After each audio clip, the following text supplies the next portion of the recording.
रामपुर नाम का एक गांव था जिसमें कस्तूरी नाम की एक औरत रहती थी।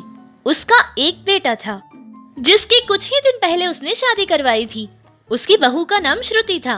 कहने को तो दोनों सास बहू थे, लेकिन दोनों की एक पल के लिए भी नहीं बनती थी।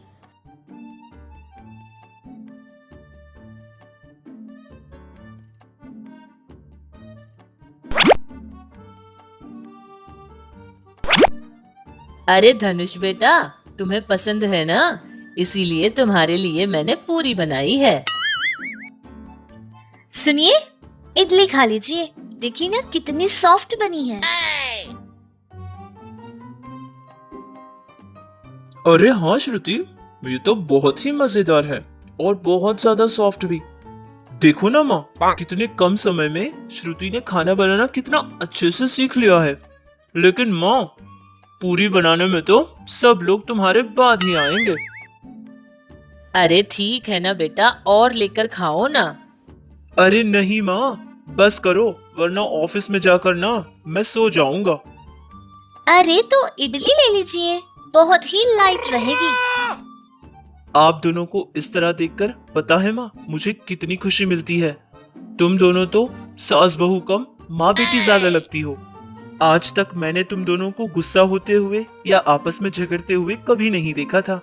मेरे ऑफिस में बहुत सारे लोग ऐसे हैं माँ, जो ऑफिस आकर ये सुनाते हैं कि उनकी माँ और पत्नी के दरमियान क्या कुछ न होता है। उन सारे लोगों को तुम दोनों को दिखाने का मन करता है मुझे, अच्छी सास और बहू की मिसाल देकर। धनुष अपनी पत्नी और माँ के बीच का प्यार देखकर बहुत ही खुश होता था और हमेशा की तरह ऑफिस के लिए चला जाता है। धनुष के ऑफिस जाते ही कस्तूरी ने पूरा ही नाश्ता अपनी बर्तन में डालकर खा लेती है। ठीक तभी श्रुति भी नहाकर आ जाती है और खाने के लिए बैठ जाती है। अरे माँ जी, पूरियां कहाँ गई? अरे वो तो मैंने सारी ही खा ली थी, क्योंकि तुमने ही तो कहा था कि इडली बहुत ही लाइट होती है। मुझे लगा कि तुम ऐसी सारी चीजें नहीं खाती, इसीलिए मैंने सारी की सारी ही खा ली थी। ठीक है, रहने दीजिए। इनसे तो खाना मैं अच्छा बनाती हूँ, इसके लिए जलन होती होगी इनको मुझसे। देख रही हूँ मैं इसको, हर दिन किसी न किसी मामले में मुझसे आगे बढ़ने की ही कोशिश करती है। शादी को ठीक 1 साल भी नहीं हुआ और मेरे बेटे को अपने पल्लू से बांधे रखना चाहती है।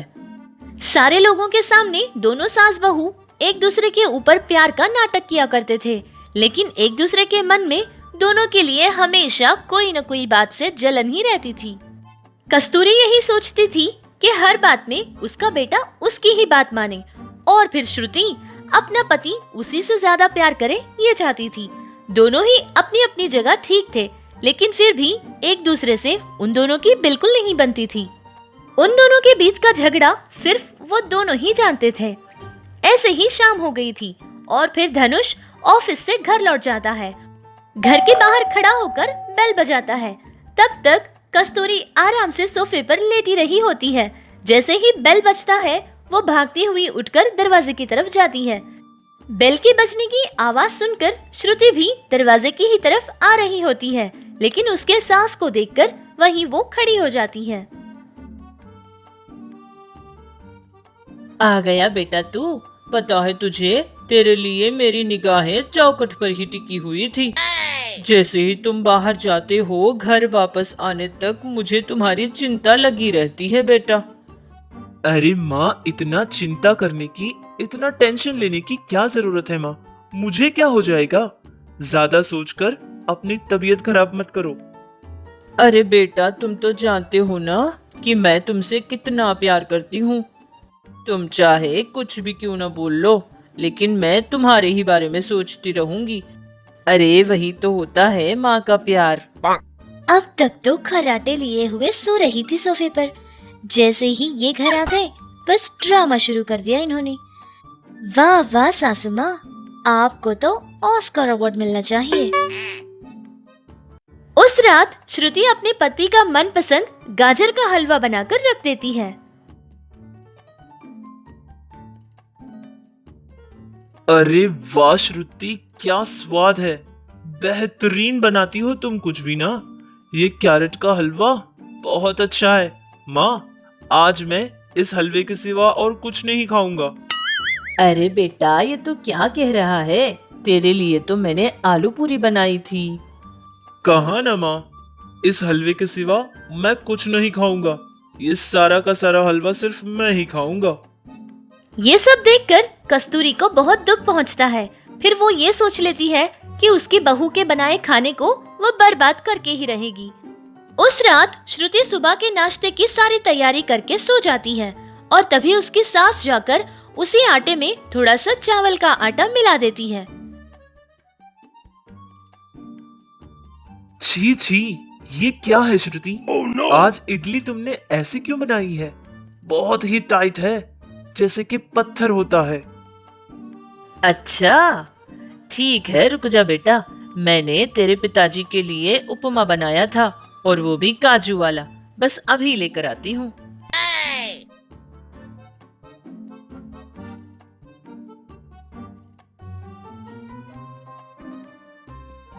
अरे बेटी श्रुति, अब वो इडली का तुम क्या करोगी? मेरे बनाए इडली से भी बहुत ही बुरी बनाई है तुमने। ठीक है, कोई बात नहीं, उसको ना कूड़ेदान में फेंक देना। अब कुछ कर भी तो नहीं सकते। ये सब देखकर श्रुति को कुछ समझ नहीं आया था कि गड़बड़ कहाँ हुई थी। फिर वो किचन में जाती है और देखती है कि वहाँ पर चावल की एक कवर पड़ी हुई थी, जिसको देखकर श्रुति समझ जाती है कि ये चाल किसकी थी। हाँ, सबके सामने तो कितना अच्छा प्यार का नाटक कर लेती हैं, लेकिन मैं सब कुछ जानती हूँ कि ये सारा किया हुआ काम आप ही का है। मैं क्या चीज हूँ ये भी आपको बहुत जल्द ही बताऊंगी। पूरा दिन श्रुति यही सोच रही थी कि उसके सास से वो बदला कैसे ले। फिर दोनों ही सास बहू मिलकर मार्केट के लिए जाते हैं। सड़क पर देखती है कि किसी की शादी हो रही थी। वो देखते ही श्रुति ने कहा, अरे माँ जी, मैं तो भूल ही गई थी। ये शादी तो मेरी ही सहेली के भैया की शादी है। वो तो मुझे 2 हफ्ते पहले ही इनवाइट कर चुकी थी, लेकिन मैं तो कहना ही भूल गई। आइए ना, चलते हैं। अरे मैं तो इनमें से किसी को नहीं जानती हूँ ना। छोड़ दो ना बेटा, हम नहीं जाएंगे। अरे कुछ नहीं होगा माँ जी, चलिए ना, वैसे भी मैं हूँ ना आपके साथ। इतना कहकर वो अपनी सास को ले जाकर खाने की एक टेबल के सामने बैठा देती है और फिर कहती है कि उसकी सहेली से वो मिलकर आएगी। इतना कहकर वहाँ से चली जाती है। कुछ ही दूर पर कुछ औरतें बैठी हुई थी। उनके पास श्रुति चली जाती है और उनसे कहती है, सुनिए, यहाँ मेरी सासू माँ आई थी, क्या आपने उनको देखा था? वो तो बहुत ही भुक्कड़ है। जहाँ कहीं भी शादी ब्याह होते हैं ना, सभी फंक्शन को चली जाती है और खाने लग जाती है। बहुत ही ज्यादा खाती है वो। उनकी वजह से हम कहीं सर उठाने के लायक नहीं बचे हैं। अगर इधर कहीं आ गए ना, तो प्लीज उनको कुछ मत कहिएगा। ये सब कुछ कहकर श्रुति अपने फोन से अपनी सास की एक फोटो निकालकर उन औरतों को दिखा देती है। वो सभी औरतें जहाँ खाना खा रहे थे वहाँ पहुँच जाते हैं और वहाँ पर बैठी कस्तूरी को देखकर,